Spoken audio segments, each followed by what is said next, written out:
नमस्कार, अपना बिहार में आपका स्वागत है। राहुल ओझा आपके साथ। चुनाव से पहले प्रधानमंत्री नरेंद्र मोदी लगातार विरोधियों पर प्रहार कर रहे हैं। जम्मू कश्मीर के उधमपुर में पीएम ने बगैर नाम लिए आरजेडी नेताओं पर निशाना साधा। सावन के महीने में मटन पार्टी का वीडियो जारी कर हिंदुओं की भावना आहत करने का आरोप लगाते हुए पीएम मोदी ने इंडिया अलायंस के नेताओं की मानसिकता को मुगलों वाली सोच बताते हुए प्रहार किया।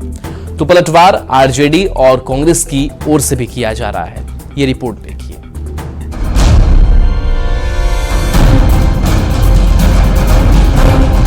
मुजरिम के घर जाके सावन के महीने में मटन बनाने का मौज ले रहे हैं। इतना ही नहीं, उसका वीडियो बना करके देश के लोगों को चिढ़ाने का काम करते हैं।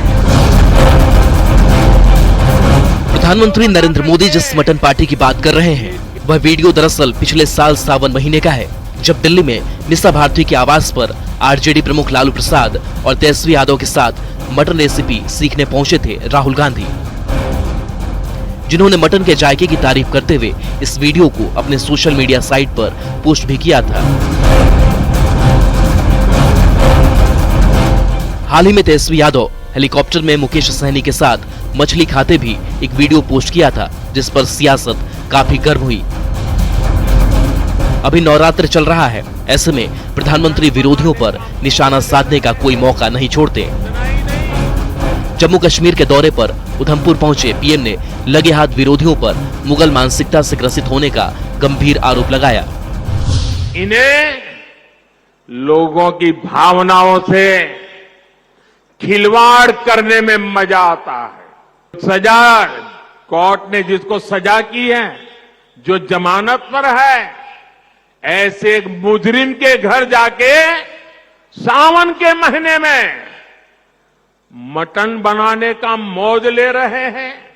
इतना ही नहीं, उसका वीडियो बना करके देश के लोगों को चिढ़ाने का काम करते हैं।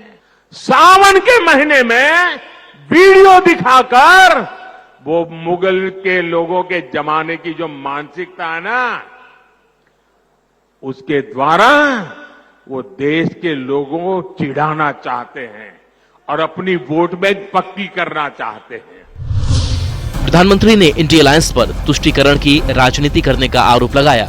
लोगों को चिढ़ाने में मजा आने की बात कही तो पलटवार आरजेडी के साथ ही कांग्रेस के नेताओं की तरफ से भी किया गया। कौन क्या खा रहा है, क्या नहीं खा रहा है, इस पे अब राजनीति हो रही है। तो अब आप समझ सकते हैं कि स्तर किस हद तक नीचे चला गया है।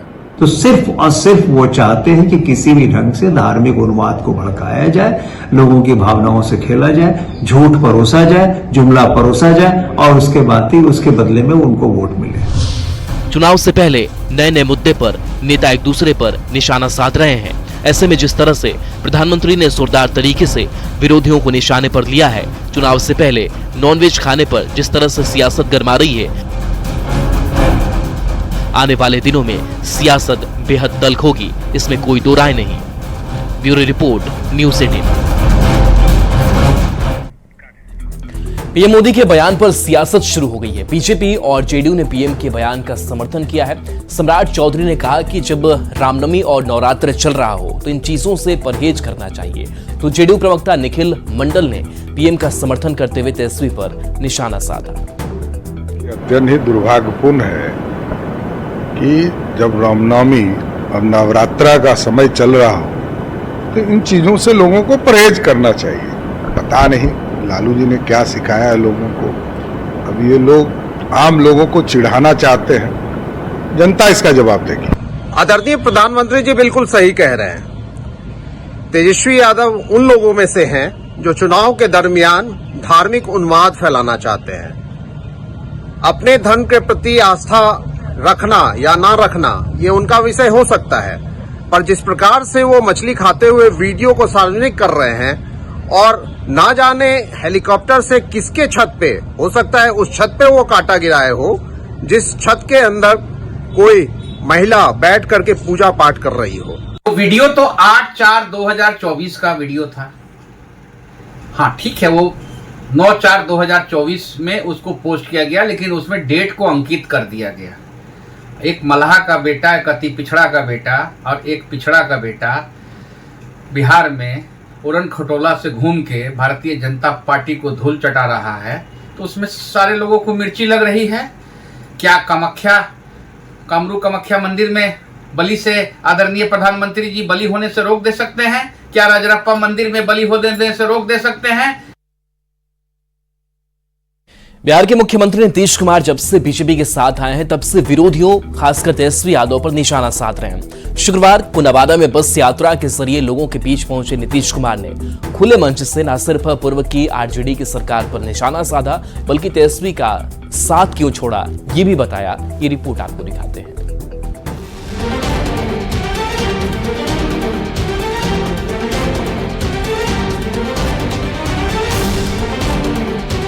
पटना से बस के जरिए चुनावी अखाड़े की यात्रा पर निकले नीतीश कुमार पूरी तरह से एक्शन मोड में आ चुके हैं। नालंदा के रास्ते नीतीश कुमार पहुंचे नवादा, जहां बीजेपी प्रत्याशी विवेक ठाकुर के समर्थन में मुख्यमंत्री ने लोगों से वोट देने की अपील की। फूल माला से भव्य स्वागत के बाद नीतीश कुमार जब नवादा के मंच पर पहुंचे तो लोगों का जोश हाई था। अपने भाषण में सीएम ने पहला प्रहार परिवारवाद पर किया। आप सोचिए तो लोग अपने परिवार को आज देखिए तो एक ही परिवार का कितना आदमी लड़ रहा। अब आप सोच लीजिए 18 साल से है, 18वां साल हमने कभी अपने किसी परिवार को आगे बढ़ाया? कोई जानता है हम लोगों के परिवार को? लेकिन आप देख लीजिए इन लोगों को जब मौका मिलता है तो पति पत्नी बाल बच्चा बेटा बेटी इन्हीं सबको आगे बढ़ा रहा है। कितना लोगों को इस बार टिकट दे रहा है। मुख्यमंत्री नीतीश कुमार ने तेजस्वी यादव पर भी जमकर निशाना साधा। लोगों को तेजस्वी का साथ छोड़ने की वजह भी बताई। कहा अनाप शनाप बोलता था, हम सबको रोजगार दिए, पर वो उल्टा पुल्टा कहता था। क्या हालत था उन लोगों के जमाने में, आजकल बोलते रहेगा और कहते रहा। हमने तो बीच में मौका दिया, तभी जाकर के बेटा ही बोल देता है कि हमने क्या किया। जो काम हम लोग कर रहे थे उसको भी किया था उसी समय, और जो लोगों को बहाली किए तब बोलते रहता है। अरे क्या मतलब है, उसका क्या लेना देना है? इसीलिए तो अनाप शनाप बोलता था, इसलिए फिर हम हटा दिए और फिर वापिस हम लोग आ गए और सब दिन के लिए आगे आ गए। नीतीश कुमार ने बिहार में जंगल राज की याद दिलाते हुए लोगों को संदेश देने की कोशिश की कि पहले के दौर को बेहतर बनाते हुए हमने आज बिहार को विकास के रास्ते पर पहुंचाया है। लगे हाथ आरजेडी के साथ ही तेजस्वी यादव पर प्रहार कर नीतीश कुमार ये भी बताना चाहते हैं कि बिहार में हमने ही रोजगार दिया, हमने परिवार को नहीं बिहार के लोगों का जीवन उठाया। Bureau report, news 18। नवादा में नीतीश कुमार ने एक चुनावी सभा में लालू परिवार पर जमकर निशाना साधा। नीतीश कुमार ने परिवारवाद और भ्रष्टाचार को लेकर वार किया। नवादा से बीजेपी प्रत्याशी विवेक ठाकुर ने भी लालू फैमिली पर वार किया। विवेक ठाकुर ने कहा कि आरजेडी में सामाजिकता की आड़ में लालू प्रसाद अपने परिवार को समृद्ध कर रहे हैं। अब सबको ये दिखने लगा है कि सामाजिकता लालू जी के परिवार में नहीं है, उसके आड़ में सिर्फ परिवार का समृद्धि है। नेता प्रतिपक्ष कौन? राबड़ी जी, तेजस्वी जी, राबड़ी जी, एमएलए एमएलसी तेज प्रताप जी, राज्यसभा एमपी मिसा जी, पाटलिपुत्र प्रत्याशी मिसा जी, छपरा प्रत्याशी रोहिणी जी। लेकिन जिस परिवारवाद पे सवाल बिल्कुल, लेकिन जिस परिवारवाद पे आप हमला बोल रहे हैं, तेजस्वी यादव ने भी आपके ऊपर भी सवाल उठाया कि आपके पिताजी भी केंद्रीय मंत्री थे, आप भी उनके बेटे हैं। ऐसा है कि जब हम राजनीतिक सफर सामाजिक जिंदगी का आरंभ किए थे तो लगभग 30 साल हो गया मुझे इस जिंदगी में, और एक कार्यकर्ता के स्तर से पटना के महानगर के स्तर से हम काम शुरू किए थे जब बीजेपी के संस्थापक आदरणीय कैलाशपति मिश्रा सर्वे सर्वा हुआ करते, उस जमाने की बात है। क्या महानगर स्तर पे काम उन्होंने कभी आरंभ किया है तेजस्वी?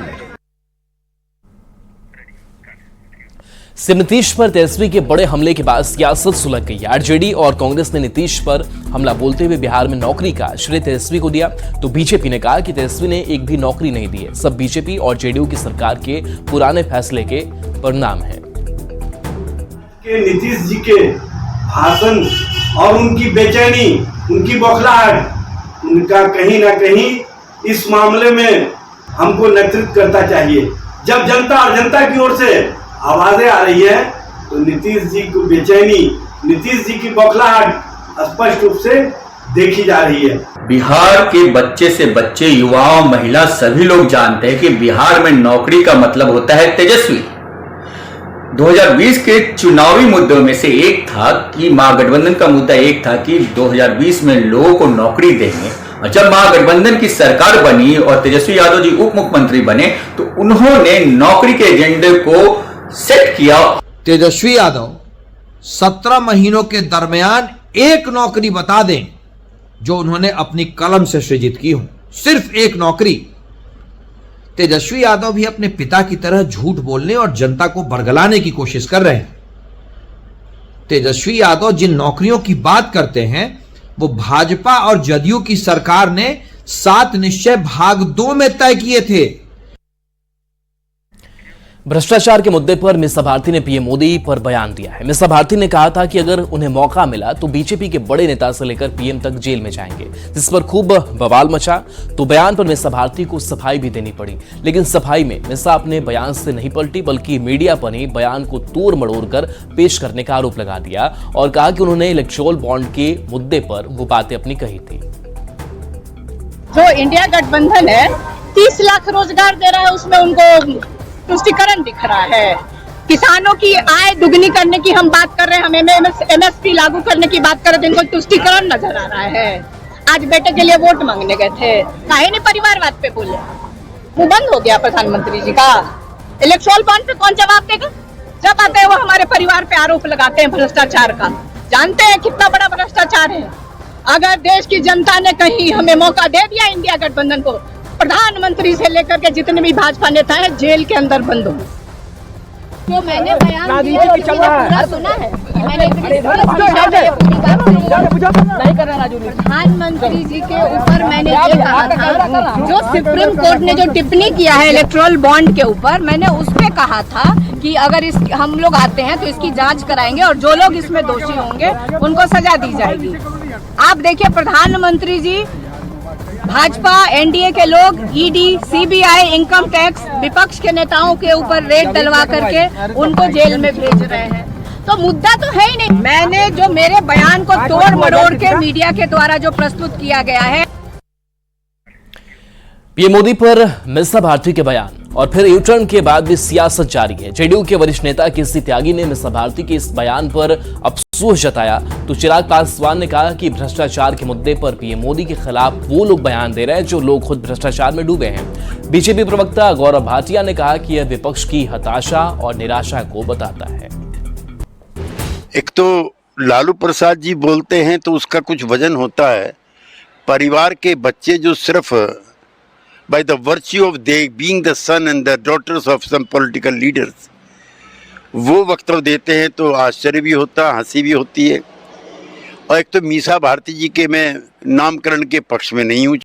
किस तरीके की भाषा है ये? आप प्रधानमंत्री हैं, हमारे देश का गौरव है। आप देश में, दुनिया में ऐसी भाषा का इस्तेमाल करके क्या संदेश कोई देना चाहता है? और वो भी देखिए कौन लोग ये बात बोल रहे हैं जो खुद भ्रष्टाचार के आरोप, जिनके परिवार के कई सदस्यों के इस तरीके के आरोप लगे हुए। ऐसे में मुझे लगता है इस तरीके की भाषा सिर्फ और सिर्फ बदले की भावना को दर्शाती है, सिर्फ और सिर्फ विंडिक्टिव पॉलिटिक्स को दर्शाती है। जो 5 बार दोषसिद्ध व्यक्ति है लालू प्रसाद यादव, उनकी पुत्री मीसा भारती ने कहा कि वो ईमानदार प्रधानमंत्री श्री नरेंद्र मोदी जी को जेल भेज देंगी अगर सरकार आई। तो पहले तो ये अगर होने नहीं वाला है, लेकिन ये आपत्तिजनक है। आपत्तिजनक इसलिए है कि नरेंद्र मोदी जी 22 साल संवैधानिक पद पे रहे हैं, 12 साल मुख्यमंत्री, 10 साल देश के प्रधानमंत्री। पूर्व कांग्रेस नेता आचार्य प्रमोद कृष्णम ने न्यूज 18 से एक्सक्लूसिव बातचीत में बतलाया कि किसके इशारे पर कांग्रेस दफ्तर में सीताराम केसरी का अपमान किया गया और उस अपमान का 10 जनपद कनेक्शन क्या था। प्रमोद कृष्णम ने भी कहा कि जो हाल सीताराम केसरी का हुआ वही हाल कुछ दिनों में मल्लिकार्जुन खड़गे का होगा।